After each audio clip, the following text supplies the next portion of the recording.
ժամեր առաջ, ինչպես հավանաբար տեղյակ եք, մենք ունեցանք հանդիպում Միացյալ Նահանգների պետքարտուղար Մարկո Ռուբիոյի հետ եւ նրա գլխավորած պատվիրակության հետ։ Մենք քննարկեցինք երկկողմ հարաբերություններում արկա դինամիկան, արկա նախաձեռնությունները, ուրվագծեցինք որոշ նոր անելիքներ, խոսեցինք մեր ռազմավարական գործընկերությունից, առաջիկայում սպասվող այցերից, հանդիպումներից, ձեռնարկներից, բայց նաև իհարկե մեծապես կենտրոնացանք օգոստոսի 8-ի Վաշինգտոնյան համաձայնությունների կյանքի կոչման վրա, մասնավորապես հաստատեցինք TRIP իրականացման շրջանակը, սա չափազանց կարևոր փաստաթուղթ է, ենթադրում եմ բոլորիդ համար շատ հետաքրքիր, բնականաբար եւ հասկանալիորեն վերաբերում է եւ շոշափում է բազմաթիվ հայ հասարակության համար զգայուն հարցեր, հետեւաբար մենք անհրաժեշտ համարեցինք, չնայած այստեղի ուշ ժամին, այնուամենայնիվ ուղիղ եթերում անդրադառնալ այդ հարցերին, այդ փաստաթղթին, ներկայացնել այն, որոշ դեպքերում հանդես գալ մեկնաբանություններով, եթե կլինեն հարցեր, կարծեմ զանգվածային լրատվության միջոցները արդեն որոշ հարցեր ուղարկել են, նաև ուղիղ եթերում պատասխանել այդ հարցերին, բայց նախքան մի անգամ անցնելու մեկնաբանությունների եւ տեքստի ներկայացմանը, ուզում եմ որպեսզի ավելի հասկանալի լինի, ներկայացնել ընդհանրապես ինչի ստեղծվեց այս փաստաթուղթը, ինչ է մեծ հաշվով այն իրենից ներկայացնում։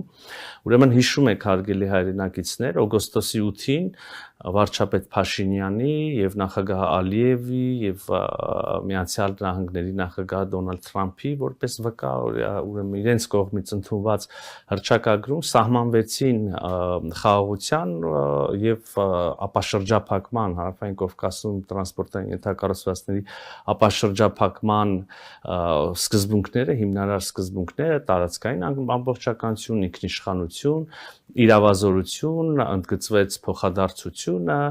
եւ նաեւ նշվեց, որ TRIP է սահմանվելու Թրամփի ուղի հանուն խաղաղության եւ բարգավաճման եւ մեծ հաշվով այդքանը այդ փուլում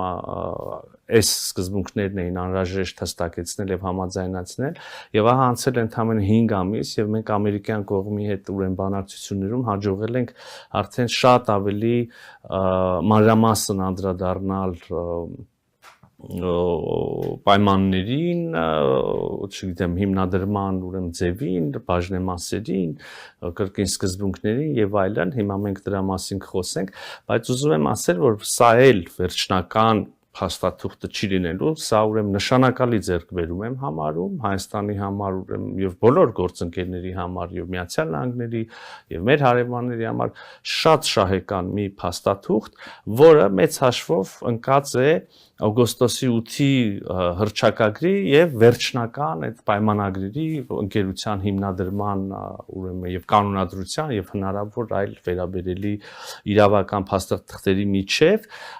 վստահեցնում եմ ձեզ, որ այն ինչ մեզ բոլորիս մեծ հաշվով քաղաքական հանրային հնչեղության առումով հետաքրքիր է, մեծ հաշվով հենց այս փաստաթուղթն է, ենթադրել կարող եմ, որ հետագայում արդեն մյուս ուրեմն կանոնադրական եւ մյուս հիմնադրման փաստաթղթերում մի քիչ ավելի իրավական տեքստ կլինի, իհարկե չեմ բացառում, որ նաեւ լինեն ավելի մանրամասներ այն տեղերում, որտեղ որ այս փաստաթուղթը սպառիչ չի նկարագրում որևէ գործընթաց կամ որևէ պայման, իհարկե այդ այն ինչ որ կլինի չի կարող շեղվել արդեն իսկ համաձայնեցված ուրեմն պայմաններից, դրույթներից, նաև ուզում եմ միանգամից ասել, վստահ եմ ինչպես նախկինում հիմա էլ այդ հարցը կլինի եւ ես ինչպես նախկինում հիմա էլ վստահեցնում եմ ձեզ եւ հուսամ առիթներ եղել են արդեն նաև ապացույցների, երբ ես ասում եմ որ վստահեցնում եմ այսպես է, տեսել ենք հետո փաստաթղթերն հրապարակվել, տեսնենք որ իրոք այդպես է եւ հիմա էլ եմ ուզում ասել այդ հարցը կառաջանա համաձայնեցված է այն ինչ հանձնված է թղթին եւ հրապարակվել է Երևանյան ժամանակով գիշերը ավելին համաձայնեցված չէ, չկա որևէ պայման, որը բարձրացվել է, բանակցվել է եւ ունի համաձայնեցում, բայց չենք հրապարակել ինչ նկատառումներից ելնելով։ Ուրեմն միանգամից եմ ասում եւ միանշանակ որևէ այդպիսի դրույթ չկա, կա այն, ինչ որ կա այս փաստաթղթում եւ հրապարակված է։ Մեծ հաշվով շատ մեկնաբանությունների տեղել չկա, տեքստը շատ ուրեմն հանրամատչելի ձևակերպումներով է, տեքստը համապարփակ անդրադառնում է բոլոր հարցերին։ Ես ուղղակի փորձեմ այսպես ընթերցելով որոշ դեպքերում նաև միասին զրուցելով, քննարկելով, ներկայացնելով, տեղ-տեղ ուղիղ մեջ բերելով անցնենք առաջ։ Եվ այսպես սիրելի հայրենակիցներ, փաստաթուղթը վերնագրված է թրիփ իրականացման շրջանակ եւ այս փաստաթուղթը ուրեմն ինչպես նաև իրան նախորդող այդ տեքստում էր ասվում համաձայնությունն է Միացյալ Նահանգների եւ Հայաստանի Հանրապետության կառավարությունների միջև ընդհանուր նկարագրով է սկսվում փաստաթուղթը, նշվում է, որ սա ըստ էության շարունակում է եւ մանրամասնում է օգոստոսի 8-ի հռչակագրով ամրապնդված սկզբունքները եւ արդեն ուրվագծում է թրիփի հիմնադրման հետագա մանրամասները եւ առաջ է մղում այն նպատակները, որոնք ամրագրված էին օգոստոսի 8-ի հռչակագրում։ Ուզում եմ այս հատվածը բառացի կրկին ամեն հնարավոր մեկնաբանություններից կամ այլ թյուրիմացությունից խուսափելու համար նույնիսկ բառացի մեջբերում անել։ Ուրեմն թրիփը միտված է Հայաստանի տարածքում անխոչնդոտ բազմամոդալ տարանցիկ փոխկապակցվածության ստեղծմանը, նպաստելով տարածաշրջանային խաղաղությանը, կայունությանը եւ ինտեգրմանը, պետությունների ինքնիշխանության, տարածքային ամբողջականության եւ իրավազորության հարգանքի հիման վրա։ Այնուհետև նշվում է, որ թրիփը կապելով Ադրբեջանի հիմնական մասը իր Նախիջևան ինքնավար հանրապետության հետ եւ կենսական օղակ ստեղծելով տրանսկասպյան առևտրային երթուղում միջազգային եւ ներպետական փոխկապակցվածության փոխադարձ առավելություններ կստեղծի Հայաստանի Հանրապետության համար։ Ես կարևոր եմ համարում ուրեմն թրիփի այս մեծ ռեգիոնալ ուրեմն կոնտեքստում ներկայացումը,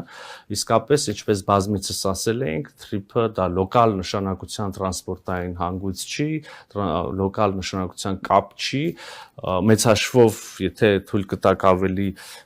բան փաստաթղթից շեղվելով նաև անդրադառնալ թրիփի եւ սապաշրջափակման ոգուն, հա, ես ինքս այդտեղ 3 շերտ եմ տեսնում, դա ուրեմն առաջին շերտը երրորդ երկիր փոխկապակցվածությունն է, պայմանական կենտրոնական Ասիա, Եվրոպական միություն օրինակ թրիփի միջոցով, երկրորդ շերտը դա ուրեմն Նախիջևան եւ Ադրբեջան փոխկապակցվածությունն է եւ երրորդ շերտը մեծ հաշվով մեզ համար թերևս ամենակարևորը Հայաստան եւ երրորդ երկրներ փոխկապակցվածությունն է երկու ուղղություններով Հայաստան կենտրոնական Ասիա եւ Հայաստան արևմուտք եւ ահա այս փաստաթուղթը այս ընկալումը նորից ուրեմն արտացոլում է